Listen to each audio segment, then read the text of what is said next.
अगर कोई भी ये गलत फहमी पाल के बैठा है कि ईरान वर्सेस इसराइल, इस युद्ध में हमें क्या, तो बता दूं कि आग की लपटें हम तक आ चुकी हैं। आज बताऊंगी कि भारत को कैसे ये बहुत बड़े रूप में अफेक्ट कर सकता है ये युद्ध। 13 जून को रात के 3:30 बजे जब इसराइल ने ईरान की राजधानी तेहरान इसको बताए बगैर वहां पर वायुसेना को भेज दिया, तेहरान में धमाके, इसका पता था तो यूएस को था। और कुछ समय के बाद अगर कहें नतांज में भी, जहां ईरान का सबसे बड़ा न्यूक्लियर लैब है, उसको फोड़ा, बाकी शहरों पर भी बारूद गिराया और ईरान को सोचने तक का टाइम नहीं दिया।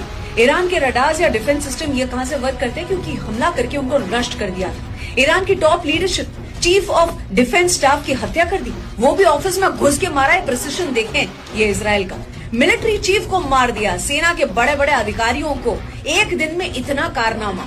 और न्यूक्लियर साइंटिस्ट जो उनके थे ना ईरान के, अपने अपने घरों में सुरक्षित हैं ऐसे बैठे हुए थे, लेकिन उन्हें भी खत्म कर दिया। खुद ही उसका वीडियो भी डाल दिया कि हमला किया है, ताकि सोशल मीडिया पर कोई भी प्रूफ न मांगे। इस ऑपरेशन का नाम दे दिया राइजिंग लायन।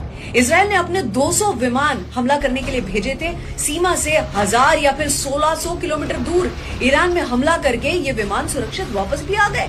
ये है इसराइल की एयरफोर्स का दम। मेन कारण क्या है? वॉर क्यों?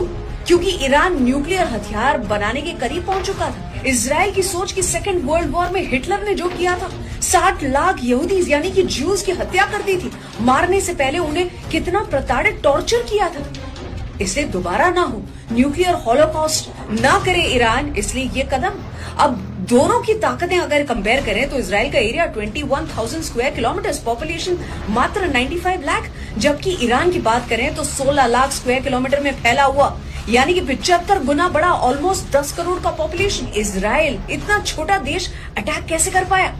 इसराइल की स्ट्रेंथ एडवांस एयरफोर्स, आयरन डोम डिफेंस सिस्टम है और मोसाद जैसी खुफिया एजेंसी। मिडिल ईस्ट में इसराइल के अलावा किसी मुस्लिम देश के पास परमाणु हथियार नहीं है। पर नेगेटिव ये है कि इसराइल बहुत छोटा है, मतलब एरिया काफी छोटा। अगर लंबी जंग चली तो नुकसान बहुत हो सकता है। दूसरी ओर पर अगर ईरान को देखें, वायुसेना कमजोर, लेकिन उसके पास जोरदार मिसाइल्स हैं, साथ ही खतरनाक प्रॉक्सी नेटवर्क, मतलब सेना नहीं आतंकवादी संगठन से ऑपरेट करता है। गाजा का हमास, लेबनान का हिजबुल्ला और यमन के हुथी संगठन से। और भारत पर असर ये हो सकती है, लंबा युद्ध अगर चला, 80% हमारे तेल की जरूरत खाड़ी देशों से पूरी होती है और इसकी कीमतें अगर आसमान को छुएंगी, पेट्रोल, डीजल, ट्रांसपोर्ट, सबका कॉस्ट बढ़ेगा, रोजमर्रा की चीजें महंगी हो जाएगी।